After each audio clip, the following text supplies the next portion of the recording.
माननीय chief guest Amit भाई शाह, माननीय मंत्री भारत सरकार धर्मेंद्र प्रधान जी, माननीय मुख्यमंत्री नायब सिंह जी, माननीय अध्यक्ष पार्टी मोहन बुडोली जी, मेरे साथ मंत्री भारत सरकार किशन पाल गुर्जर जी,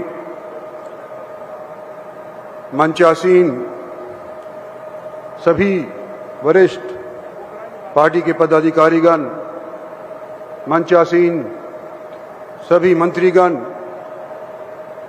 मंचासीन सभी एमपी साहिबान, यहाँ महेंद्रगढ़ के अंदर पाली यूनिवर्सिटी के अंदर आई हुई इलाके की सरदारी, सम्मानित बुजुर्गों, माताओं, बहनों, मुझे खुशी है कि मैं आज आप लोगों की तरफ से हमारे होम मिनिस्टर साहब का महेंद्रगढ़ के अंदर स्वागत कर रहा हूं। अमित जी, दक्षिणी हरियाणा और हरियाणा का सबसे दक्षिण वाला जिला महेंद्रगढ़ जिला, आज आप यहां पर आए हैं, आपका स्वागत है। और इतिहास तो हरियाणा का आपको मालूम ही है, लेकिन फिर भी मैं दो चार लफ्ज कहना चाहता हूं कि ये जिला ऐसा जिला है जहां जब से नरेंद्र भाई मोदी को भारतीय जनता पार्टी ने बतौर प्राइम मिनिस्टर तजवीज़ किया था, उस दिन से आज तक इस जिले के लोगों ने और ख़ास तौर पे यहाँ के ओबीसी और बीसी लोगों ने भारतीय जनता पार्टी का भरपूर दिल से स्वागत और समर्थन किया है। मैं ये भी बता देना चाहता हूं कि 2014 से पहले जब भारतीय जनता पार्टी ने यह फैसला किया कि नरेंद्र भाई मोदी को हम तजवीज़ करेंगे, भारत के प्रधानमंत्री के तौर के ऊपर इनको आगे करेंगे, उससे पहले इस जिले से केवल एक ही भारतीय जनता पार्टी के बार बार एमएलए जीत करके आया करते थे और वो थे पंडित रामविलास शर्मा, जो अकेले ऐसे व्यक्ति थे जो इस जिले की सारी सीटों में से बार बार जीत करके आया करते थे।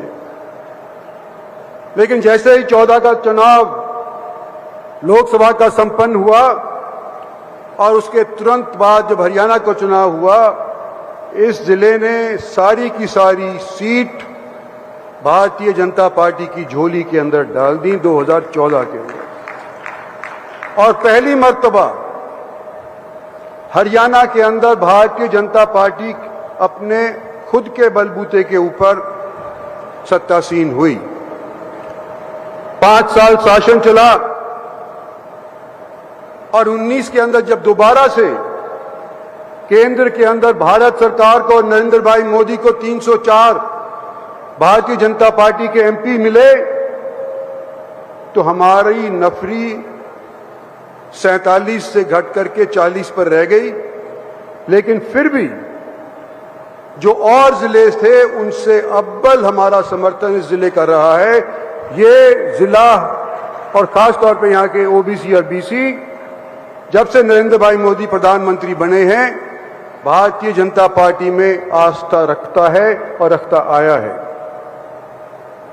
आज मैं एक चीज और कह करके अपना स्थान लूंगा कि जब नरेंद्र भाई मोदी सरकार बनाए, पहली योजना के अंदर 14 से 19 के दौरान बैकवर्ड क्लासेस का संवैधानिक तौर के ऊपर एक कमीशन नहीं था।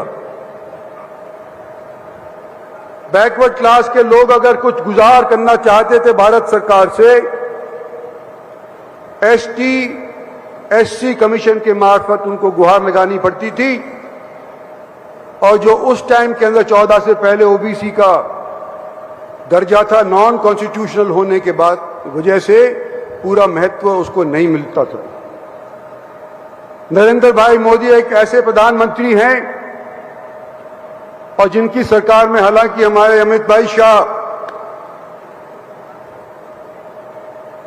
हैं तो बनिया बिरादरी से, लेकिन हम इनको चाणक्य मानते हैं हमारी पार्टी का, कि इन्होंने हमारी पार्टी को बार बार सत्तासीन के अंदर योगदान दिया है।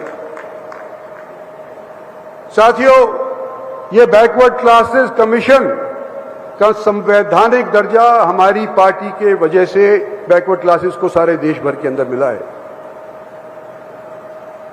हरियाणा के अंदर थोड़ा अंतर रहा। भारत सरकार की तरफ से 8 लाख रुपए की जिसकी आमदन थी, उसको बैकवर्ड क्लास के रिजर्वेशन के तहत कंसीडर किया जाता था। ये कानून पहली योजना के अंदर 14 से लेकर के 19 वाली योजना के अंदर भारत सरकार ने पास कर दिया था। लेकिन हरियाणा के अंदर विडंबना यह रही कि हालांकि देश के अंदर 8 लाख की सूची के नीचे वालों को ओबीसी रिजर्वेशन मिला करता था, हरियाणा के अंदर यह किसी कारणवश नहीं लग पाया और यहां पर सीमा निर्धारित कर दी सिर्फ 6 लाख तक की। पिछले दिनों के अंदर हम चर्चाएं सुन रहे हैं और शायद ये आज के दिन हम सब उम्मीद भी कर रहे हैं कि हरियाणा को भी केंद्र सरकार की तर्ज के ऊपर बराबर का हिस्सा ओबीसी की रिजर्वेशन के अंदर मिले, 6 से बढ़ा करके इसको 8 लाख कर दिया जाए। इसी उम्मीद में मैं समझता हूं कि यहां पर इतने भारी तादाद के अंदर लोग आपके समर्थन और सहयोग के लिए आए हैं।